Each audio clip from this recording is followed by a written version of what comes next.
Metal Gear Rising: Revengeance, um jogo que foi muito controverso na época do seu lançamento, mas que hoje é aclamado e respeitado por todos. Até porque, em qual outro jogo você pode cortar uma árvore, um robô, uma porta, uma parede, uma fruta, até a merda de um carro? Pois é, nenhum. E por que ele era tão controverso na época de seu lançamento, você me pergunta? É porque eles pegaram isso aqui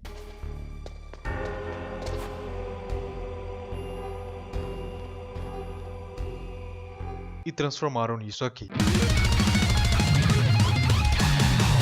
A série Metal Gear, como todos sabem, ou não, é uma franquia de jogos de espionagem stealth, talvez um dos pioneiros no gênero. E as críticas que tiveram na época do lançamento de Metal Gear Rising são bem plausíveis. Imagino que você é um fã de Metal Gear Solid esperando uma sequência depois do final do último jogo. Não! Quando você vai ver o novo jogo que saiu, ele é um Devil May Cry 2.0. É completamente compreensível. Agora, falar que este é o pior Metal Gear já feito, pra mim é uma falta de respeito, até porque existe Metal Gear Survival. Hack and Slash, na minha opinião, é o gênero perfeito para um jogo protagonizado pelo Raiden. Me perdoem fãs de Metal Gear Solid, mas eu não consigo ver o Raiden com aquele corpo de tanque de guerra se rastejando e se escondendo como o Solid Snake. Tudo bem que eles fizeram isso com o Phantom Pain, mas vamos fingir que essa merda nunca aconteceu. Sem mais delongas, bora falar sobre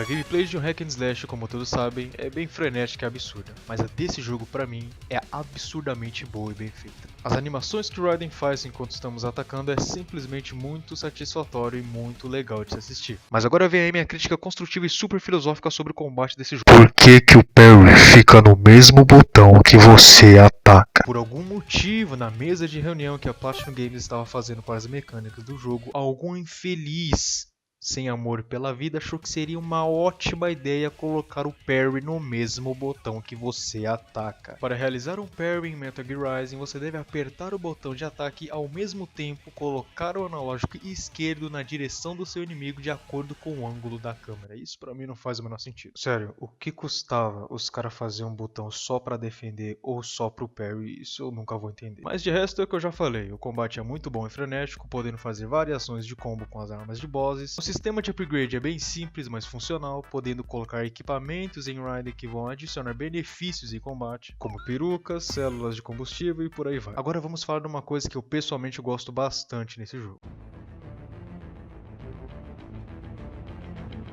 Metal Gear Rising se passa no ano de 2018, 4 anos após os acontecimentos de Metal Gear Solid 4. Já vi muitas pessoas confundirem falando que Metal Gear Rising se passa antes do Metal Gear 4, mas na verdade não, se passa depois. Inclusive o próprio Raiden cita coisas que aconteceram no Metal Gear Solid 4. Originalmente Metal Gear Rising era sim para se passar antes, mas a ideia foi descartada pela equipe do Kojima, fazendo assim o projeto ser passado para a Platinum Games, que inclusive um fato curioso é que um dos criadores do estúdio Platinum Games foi ninguém mais, ninguém menos do que Hideki Kamiya, o criador da série Devil May Cry. Olha só que coincidência, né? Pois é. Depois dos acontecimentos de Metal Gear Solid 4, Raiden começa a trabalhar para uma organização militar chamada Maverick, que tem como sua inimiga a Desperado. Inclusive, parabéns Desperado por criar um dos melhores bosses de hack and slash já feito no mundo dos jogos. Inclusive, um dos bosses do jogo é um brasileiro.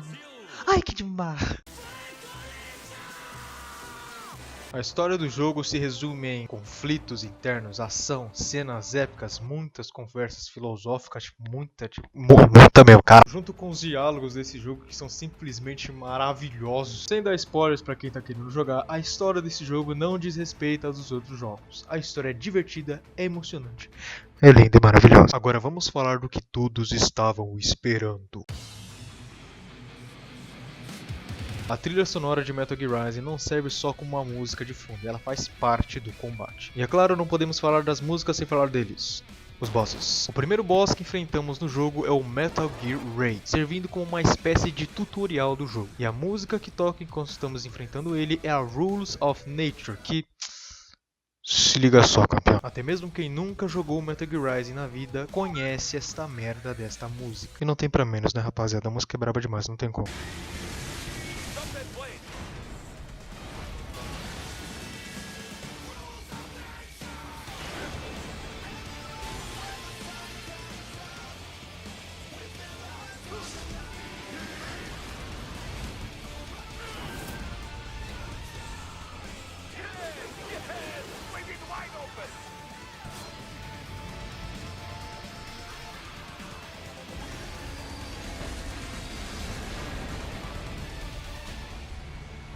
Avançando um pouco mais no jogo, damos de cara com o próximo boss, o Blade Wolf. Inclusive foi o boss que eu mais lutei contra na minha infância. Até porque era o único boss que tinha na demo de PS3. Essa luta na verdade ela é bem fácil, ele fica chamando um soldadinho pra lutar contra a gente, que é bem fácil de matar a propósito. Depois de matarmos os soldadinhos dele, é aí que ele fica puto e vem insano pra cima da gente. A música que toca na boss fight dele é I'm My Own Master Now, nome grande da porra, que pessoalmente eu gosto bastante. Talvez seja porque foi a única que eu escutei quando eu era criança. Talvez. A música é boa? Com certeza.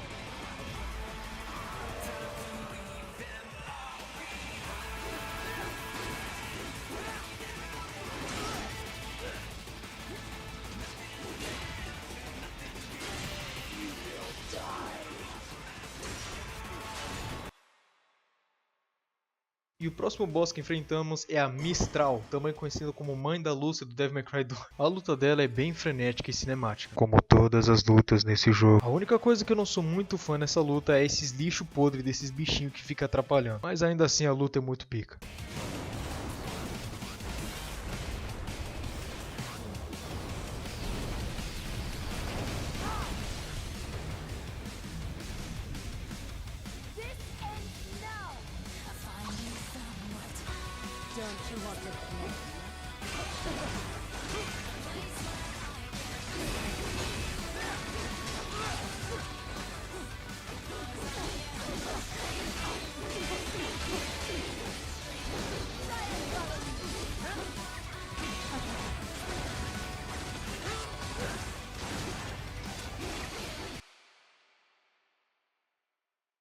Agora vamos para ele. O homem que traumatizou muitos na infância por ter muitas mecânicas e uma só batalha. Estou falando dele mesmo. Monsum. Por que eu falei isso? Meu parceiro, se você chegou nessa boss fight sem saber usar o parry direito, Tá na hora de aprender. isso porque o chefe é super agressivo. Pode ser difícil no começo, mas quando você pega o moveset da boss fight, é aí que a luta fica insana. E a música que toca enquanto estamos enfrentando ele é a Stands of Time, que pra mim é uma das melhores bangers já criada no mundo dos jogos, do lado de Buried Alive, é claro. Mas sem dúvidas, essa luta é insana.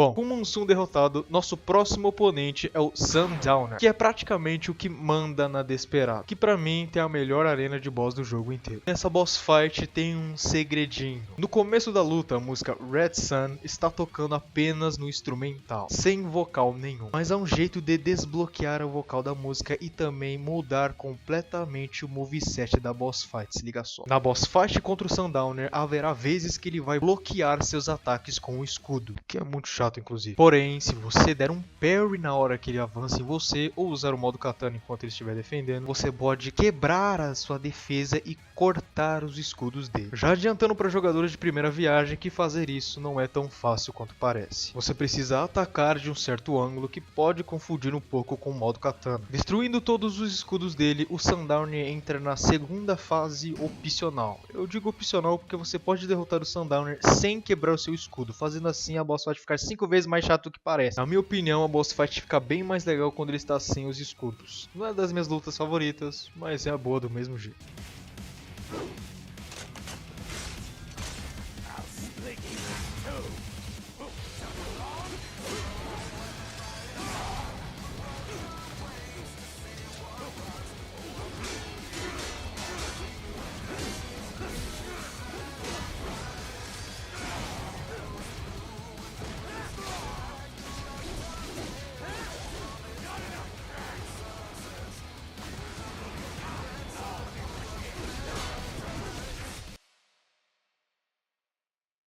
E o próximo que enfrentamos é ele, Samuel Rodrigues, o melhor brasileiro de todos os jogos. Também conhecido como ter a boss fight mais testosterona que o mundo já viu. É sério, só você ver essa boss fight que você vai entender o que eu tô falando. Em todas as outras boss fights que eu mostrei aqui, todas têm alguma mecânicazinha pra atrapalhar ou dificultar a vida do jogador. Já aqui não, meu parceiro, aqui são dois caras explodindo de testosterona com uma espada na mão e vambora.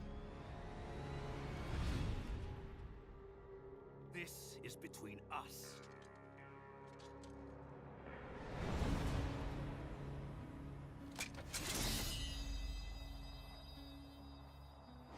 And it ends here. Okay. Let's dance!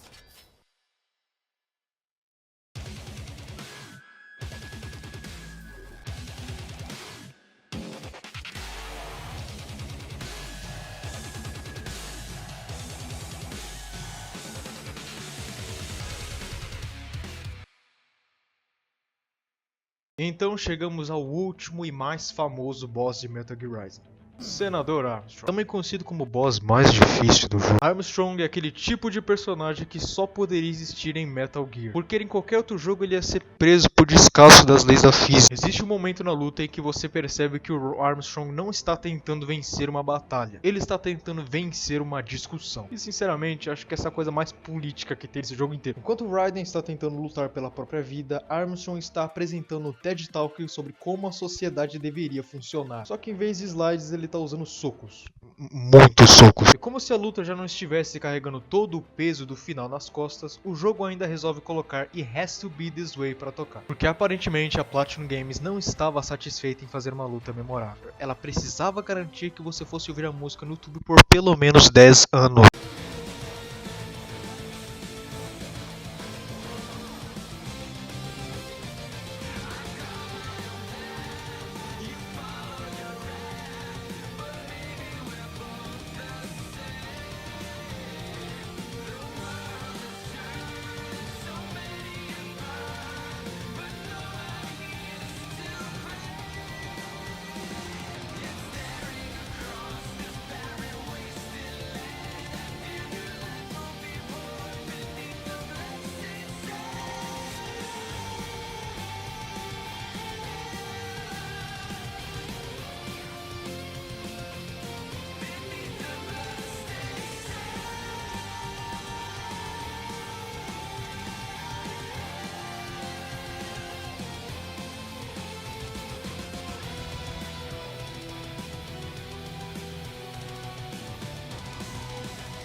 Metal Gear Rising é um daqueles jogos que no papel parece uma ideia completamente sem sentido, mas de alguma forma tudo isso funciona. E talvez seja exatamente por isso que ele continua sendo tão especial até hoje. Porque em uma indústria onde muitos jogos tentam ser parecidos uns com os outros, Metal Gear Rising teve a coragem de ser ele mesmo.